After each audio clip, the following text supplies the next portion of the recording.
Assalamualaikum warahmatullahi wabarakatuh. Baik, kita mulai tentang materi usul fikih pada pertemuan pertama ini. Beberapa hal yang perlu kami sampaikan, yakni yang pertama adalah fungsi. Apa tujuan kita memahami ilmu usul fikih?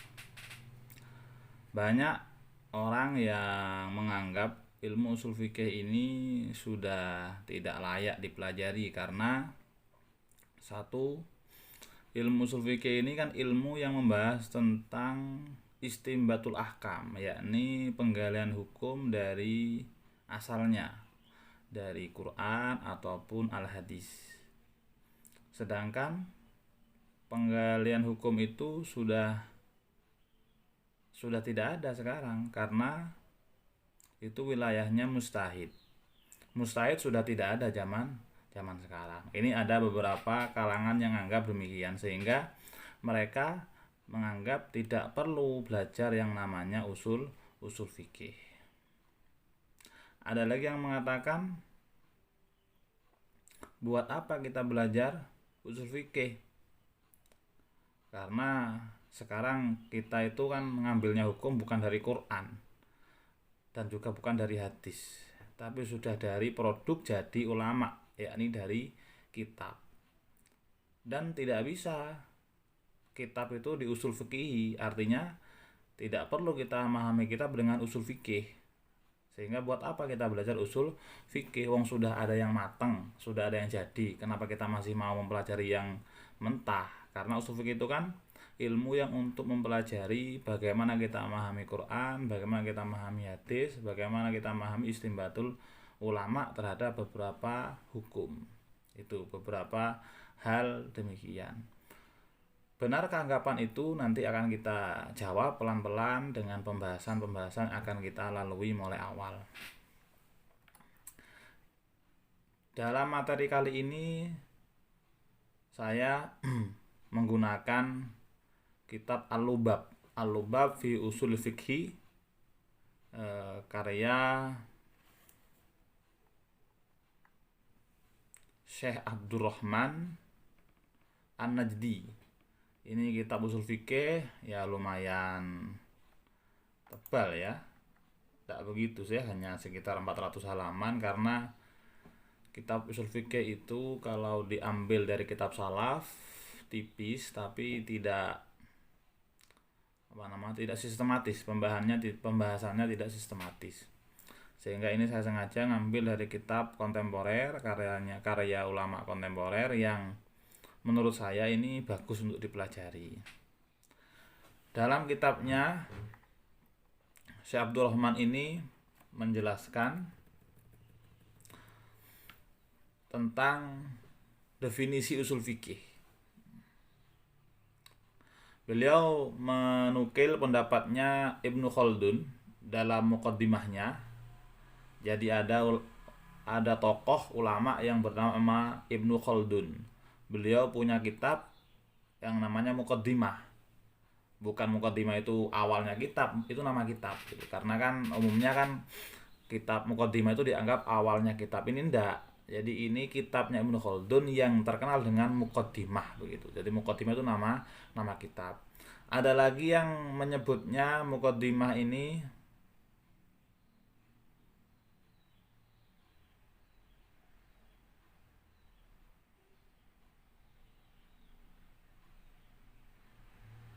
maaf, ini salah. Ternyata ini bukan muqaddimahnya, tapi adalah kitab Tarikh Ibnu Khaldun ya. Jadi ini Ibnu Khaldun menjelaskan di muqaddimah kitab tarikhnya yang terkenal dengan nama Kitabul Ibar wa Diwanil Mubtada wal Khobar fi Ayyamil Arab wal Ajam wal Barbar wa man asarahum min dabi Sultanil Akbar. Ibnu Khaldun menjelaskan di kitab tarikhnya itu tentang Mabadiul Asroh, yakni 10 dasar yang harus yang wajib dimengerti tentang yang berkaitan dengan ilmu usul fikih ini. Kita tahu setiap fan ilmu itu pasti ada mabadiul asrohnya, yakni 10 dasar yang harus diketahui sebelum kita mempelajari ilmu tersebut. Seperti halnya ada ilmu nahwu, ada mabadiul asrohnya di depannya itu kan. Ilmu fikih juga ada mabadiul asrohnya. Begitu juga ilmu usul fikih, itu juga ada mabadiul asrohnya. Kemudian beliau menjelaskan bahwasanya i'lam anna hadzal fanna minal funun al-mustahdasah. Jadi ilmu usul fikih ini merupakan ilmu yang baru, yang mana tidak ada dulu. Artinya zaman sahabat juga tidak ada. Bahkan ilmu usul fikih ini lahir di masa era Imam Syafi'i. Sangat terkenal bahwasanya pencetus ilmu usul fikih adalah Imam Syafi'i. Padahal kita tahu Imam Syafi'i itu kan termasuk ulama fikih yang nomor 3. Mujtahid mutlak yang nomor 3. Sebelumnya adalah Imam Abu Hanifah, kemudian muncul setelah itu era Imam Malik. Kemudian Imam Malik ini punya banyak murid, termasuknya dari Imam Syafi'i. Setelah Imam Syafi'i baru Imam Ahmad bin Hambal. Lalu usul fikih ini yang terkenal, penciptanya itu adalah Imam Syafi'i. Padahal itu ada di era ketiga, generasi ketiga dari Imam Mujtahid mutlak. Terus bagaimana? Kok bisa usul fikih itu muncul di era Imam Syafi'i, padahal fikih itu muncul sebelumnya begitu. Ini kan kalau memang usul fikih ini merupakan ilmu atau kaidah-kaidah yang bisa mencetuskan sebuah fikih, terus bagaimana kondisi fikih? Bagaimana kondisi ulama, tokoh-tokoh mujtahid sebelum adanya Imam Syafi'i? Padahal beliau dulu tidak ada usul fikih. Nah, ini bagaimana ini jawabannya seperti ini? Tadi dijelaskan kan usul fikih itu merupakan ilmu yang fungsinya itu adalah mencetuskan sebuah hukum fikih dari dengan kaidah-kaidahnya dari Quran ataupun dari hadis. Di sisi lain, usul fikih ini muncul tercipta di era Imam Syafi'i. Bagaimana kondisi Imam Malik dalam mencetuskan dalam istinbatul ahkamnya?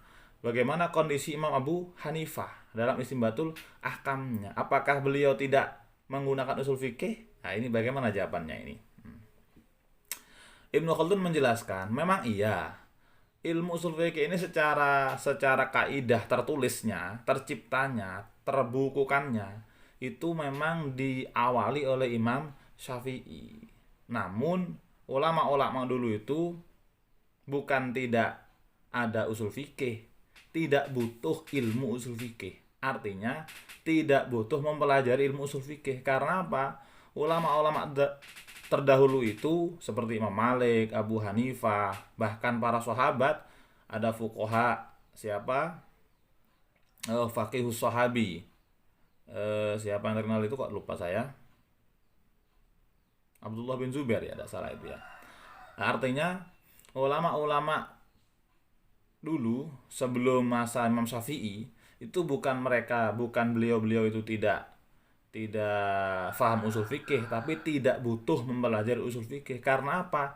Karena usul fikih, kandungan usul fikih itu sudah menjadi malakah, sudah melekat, sudah menjadi zauk, sudah menyatu di dalam hati dan pikiran mereka. Artinya mereka itu semuanya itu sudah secara otomatis, secara fitrah gitu, secara sunatullah itu sudah memiliki malakah lisaniyah, memiliki kemampuan secara murni.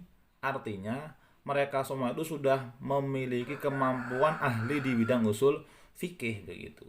Walaupun waktu itu belum dibukukan atau belum ditulis secara resmi apa itu usul fikih.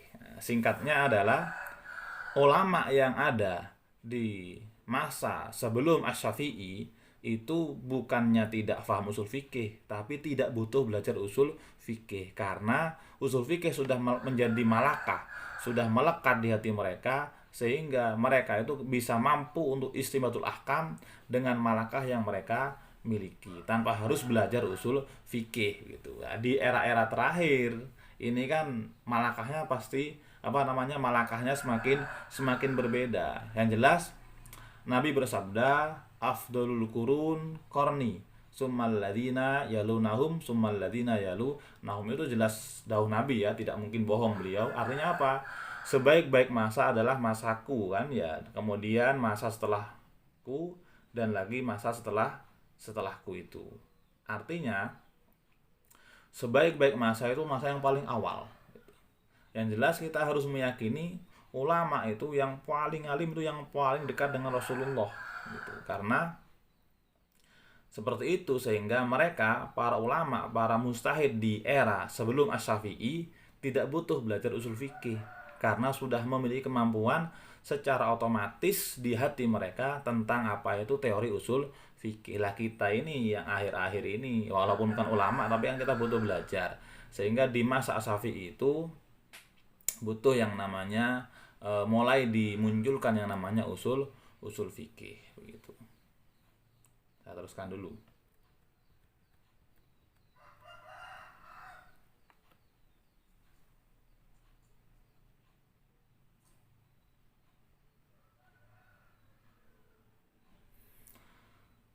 Dan alasan berikutnya, ulama-ulama sebelum Asy-Syafi'i itu selain beliau punya malakah usul fikih, yang kedua adalah beliau itu kan masanya sangat dekat dengan masa Rasulullah, dengan masa para sahabat, sehingga para ulama dulu itu tidak begitu butuh penggalian yang detail, tidak begitu butuh angan-angan yang kuat karena memang masa yang begitu dekat. Kita tahu sumber utama Al-Qur'an itu sumber utama hukum itu adalah Al-Qur'an. Al-Qur'an itu harus difahami secara betul. Al-Qur'an itu merupakan kalamullah, dawuh-dawuhnya Allah.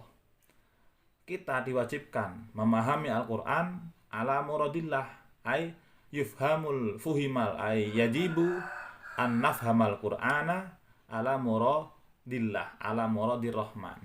Wajib bagi kita memahami Quran sesuai kehendak Allah, bukan kehendak kita.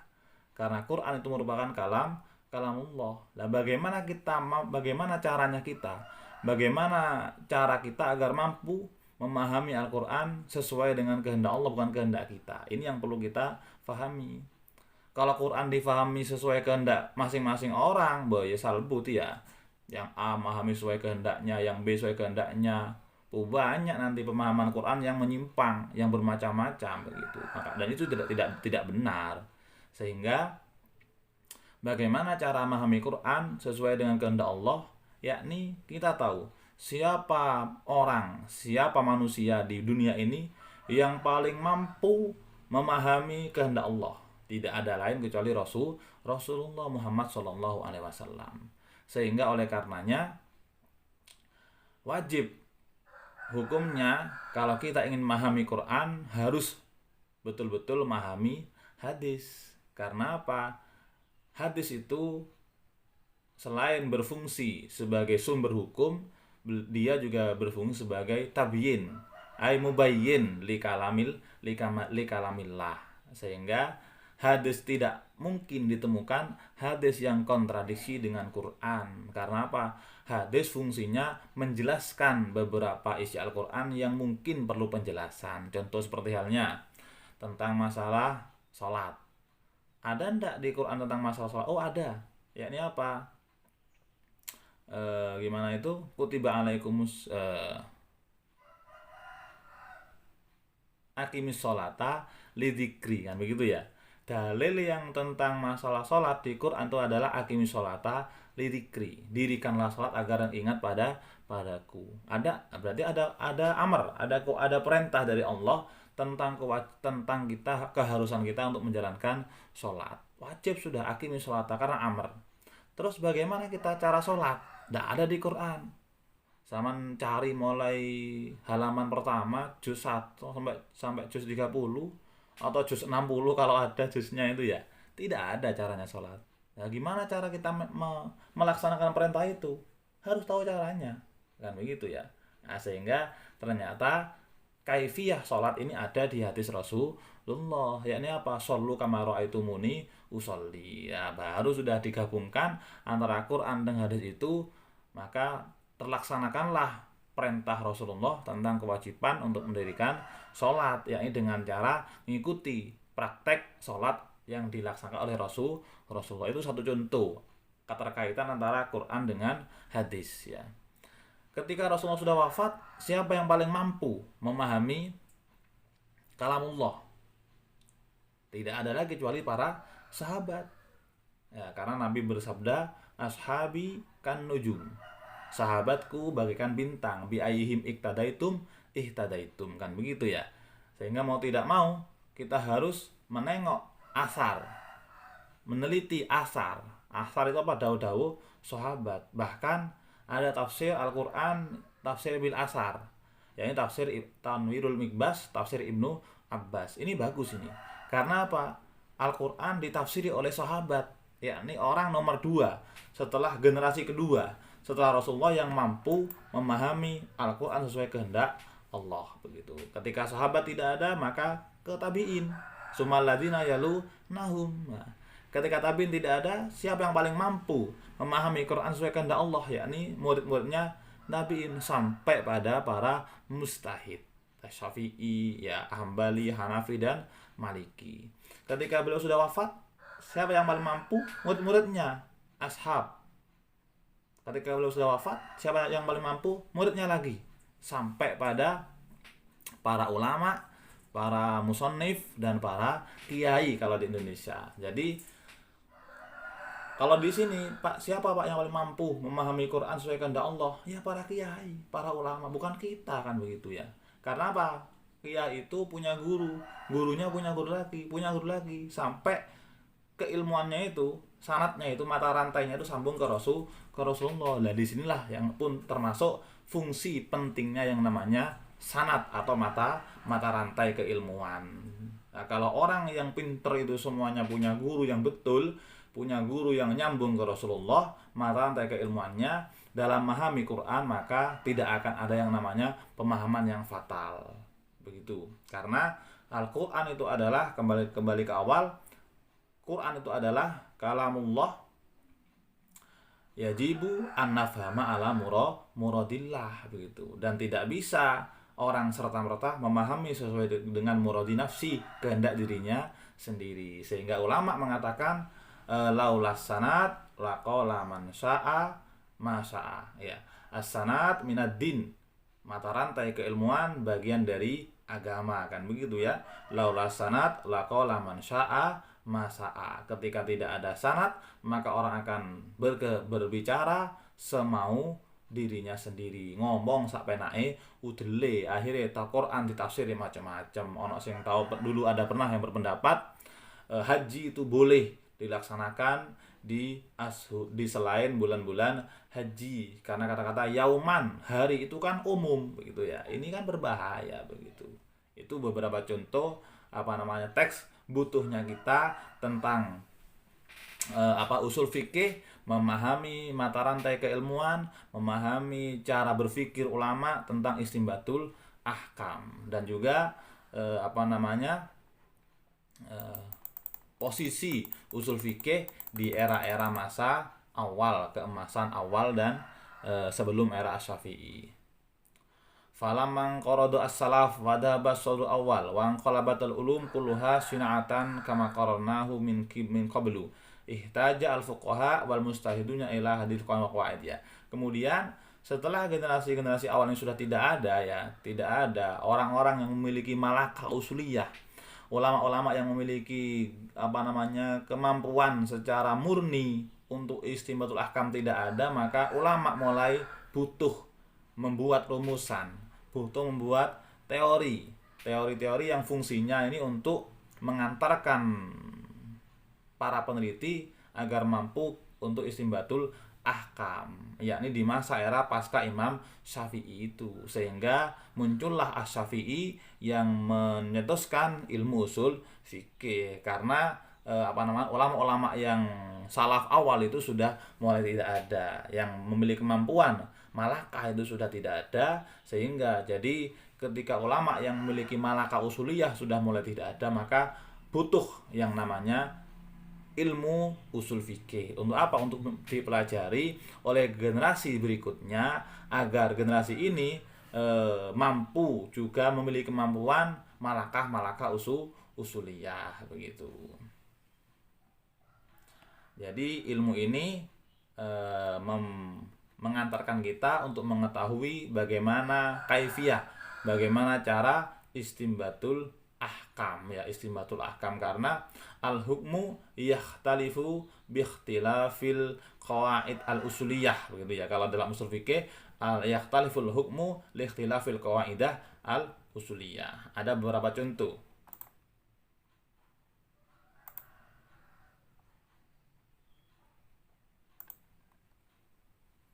Seperti contoh di sini. Ya, dalam Al-Maidah ayat 95 ya. Ya ayyuhalladzina amanu la taqtulus sayda wa antum hurum. Aman qatalahu minkum muta'ammidan fajazaa'um mislu ma qatala minan na'am. Wahai orang-orang yang beriman, janganlah kalian berburu sayd padahal kalian dalam keadaan ihram. Wa man qatalahu minkum muta'ammidan, barang siapa yang sengaja membunuh sayd, membunuh hayawan buruan dalam keadaan ihram, maka fajaja mislu ma qatala minan na'am, maka dia dikenakan denda, yakni jaza sesuai apa bentuk hewan yang dia bunuh. Nah, ini kan jelas itu secara makna tekstual demikian. Ada kata-kata muta'ammidan. Nah, muta'ammidan maknahu al-qasid li syai' ma ilmihi bihi. Allah tidak, dalam Quran ini dijelaskan barang siapa yang membunuh secara sengaja maka dia kena denda, kan begitu ya. Allah tidak menjelaskan bagaimana kalau tidak sengaja, bagaimana kalau dia nasi lupa, ini kan tidak dijelaskan. Sehingga dalam menyikapi mukhti, dalam menyikapi nasi ini ulama akan berbeda-beda. Kalau yang membunuh ini muta'ammidan, ulama sepakat karena ada dalil sharihnya. Terus bagaimana ini kalau yang membunuhnya tidak muta'ammidan, yakni mukhti, yakni tidak sengaja, atau nasi, atau lupa begitu kan. Sehingga karena berbeda-bedanya kaidah, maka muncul hukum yang berbeda-beda. Seperti halnya Imam Ahmad ya. Imam Ahmad menjelaskan la syai'a 'alal mukhti wan nasi. Tidak ada denda sama sekali bagi orang yang bunuh secara mukhti ataupun nasi. Ketika tidak ada kesengajaan, terjadi lupa, maka tidak ada denda, dengan dalil haitsu khassa subhanahu wa ta'ala al-muta'ammid bidzikri, karena Imam Ahmad mengatakan Allah kan hanya menjelaskan al-muta'ammid, yang sengaja, ini dapat denda. Nah, sehingga fadal al-ana ghairahu bikhilafi, maka yang tidak sengaja tidak ada denda begitu. Itu dalil yang pertama, dalil khitabnya itu. Yang kedua ada kaidahnya. Kenapa?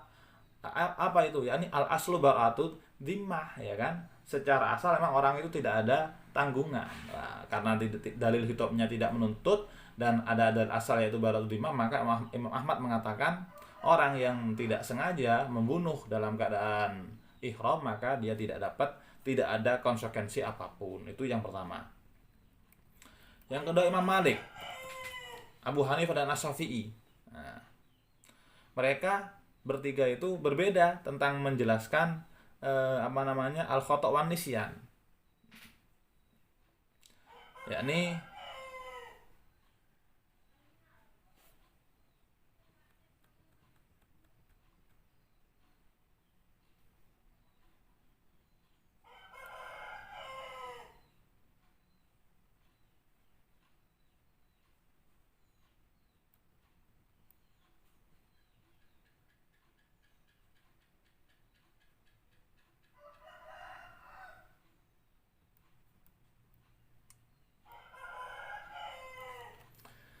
ini apa? Dalam menjelaskan Allah, ini apa? Lafaz muta'ammidan ini menurut Imam Asy-Syafi'i, Abu Hanifah dan Imam Malik, ini Allah menjelaskan, menyebutkan muta'ammidan ini adalah umumnya, muta'ammidan. Jadi umumnya orang itu membunuh itu dengan cara, umumnya orang itu membunuh itu dengan cara sengaja gitu ya. Kebanyakannya demikian.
Sedangkan Asy-Syafi'i, Abu Hanifah dan Imam Malik berbeda dalam menyikapi ayat tersebut.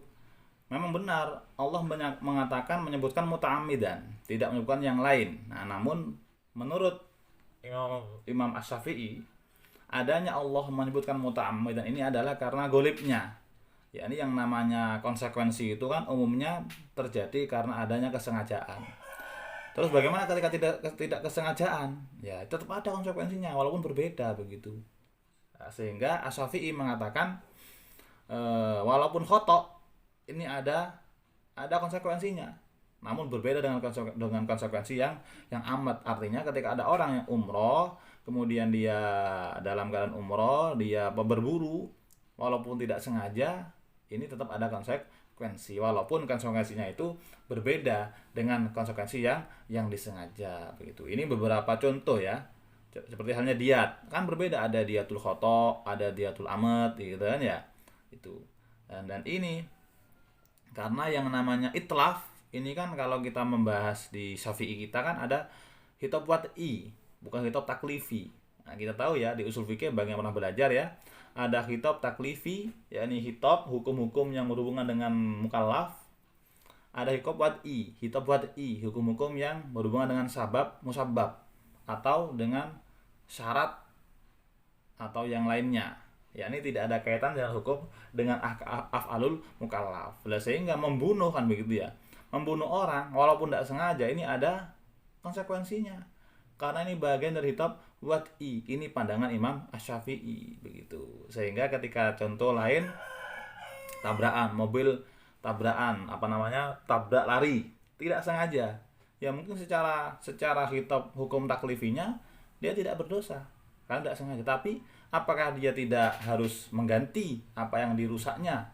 Ini lain lagi karena ini hitop wad'i. Ini contoh ya, contoh perbedaan pandangan dari satu ayat yang gara-gara kata-kata muta'ammidan. Ahmad mengatakan demikian, yakni muta'ammidan khusus yang mendapatkan konsekuensi, tapi Asy-Syafi'i mengatakan lain. Bukan hanya muta'ammidan, yang lainnya pun juga dapat mendapatkan konsekuensi. Namun perbedaannya, kalau muta'ammidan itu benar agak berat konsekuensinya, kalau yang lain itu tidak. Nah, itu beberapa contoh ya, contoh.